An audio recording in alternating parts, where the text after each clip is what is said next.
आइए सुनते हैं आयजा की स्टोरीज। आयजा का वादा, बहन महक की तलाश का सफर। गुरूब आफताब के वक्त आयजा साहिल समंदर के किनारे खड़ी है। सूरज की नारंगी रोशनी पानी में झलक रही है। आयजा अपने दिल के करीब एक सीपी रखकर आसमान की तरफ देखती है। आयजा कहती है, अब वक्त आ गया है महक को वापस लाने का। वो चाहे जहां भी हो, मैं उसे ढूंढकर ही रहूंगी। वो घर वापस आके अपने कमरे से एक पुरानी तस्वीर को देखती है, जिसमें वो अपनी बड़ी बहन महक के साथ मुस्कुरा रही है। 1 साल पहले एक तूफानी रात में महक अचानक लापता हो गई थी। आयजा ने खुद से वादा किया था कि वो एक दिन महक को जरूर वापस लेकर आएगी। अगले दिन आयजा और आयशा साहिल के करीब मछली पकड़ने जाते हैं। आयजा बताती है कि वो देखो आयशा, अम्मी कहती है महक भी बिल्कुल इसी जगह से लापता हुई थी। वो भी मछली पकड़ने आई थी, फिर उसने कुछ बच्चों को कश्ती में डूबते देखा, उन्हें बचाने गई, फिर वापस ना आई। अभी वो बातें कर ही रहे होते हैं कि आयजा को पानी में तैरती हुई एक बोतल नजर आती है। वो भागती हुई जाती है और बोतल उठा लेती है, जिसमें एक चमकती हुई नक्शेनुमा तहरीर होती है। आयशा, जो झील की गहराइयों में रहते हुए पुरानी जबानों को समझती थी, वो कहती है, ये पुरानी समंदरी जबान है, मैं इसे पढ़ सकती हूँ। वो पढ़ती है, रोशनी की रहनुमाई, समंदर की सरगोशी, समंदरी देव से सामना, खफिया जजीरा। आयशा खुशी से उछलती है, ये महक का खफिया पैगाम है, हमें जल्दी पहुंचना होगा। आयजा और आयशा एक छोटी सी कश्ती में सवार होते हैं। उनका दोस्त डॉल्फिन नीमू उनकी रहनुमाई करता है।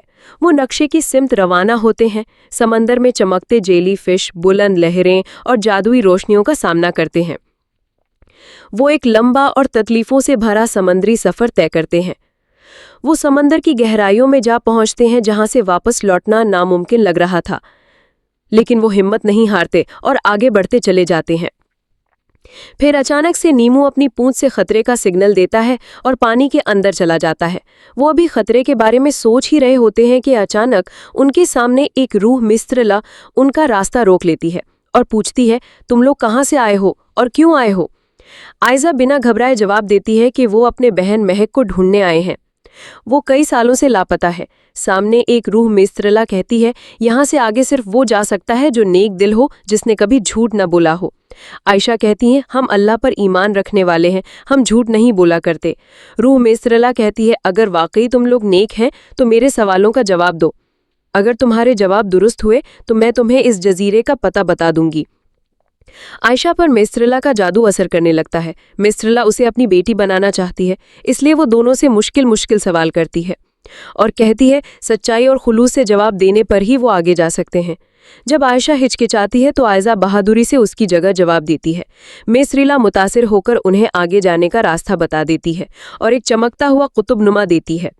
ये तुम्हारी रहनुमाई करेगा। वो एक खफिया पैगाम देती है, रोशनी की पैरवी करो मगर होशियार रहो, हर शय जो जजीरे पर है मिलने की ख्वाहिश नहीं रखती। मिस्त्रला दोनों बच्चों की नेकदिली और बहादुरी से खुश होती है और अपने जादू का असर खत्म कर देती है। आखिरकार वो एक धुंध से ढके जजीरे पर पहुंचते हैं। यहाँ पुरस्रार खंडारात होते हैं, जिन पर पुरानी तहरीरें दर्ज होती हैं, गुमशुदा बच्चों की दास्तानें।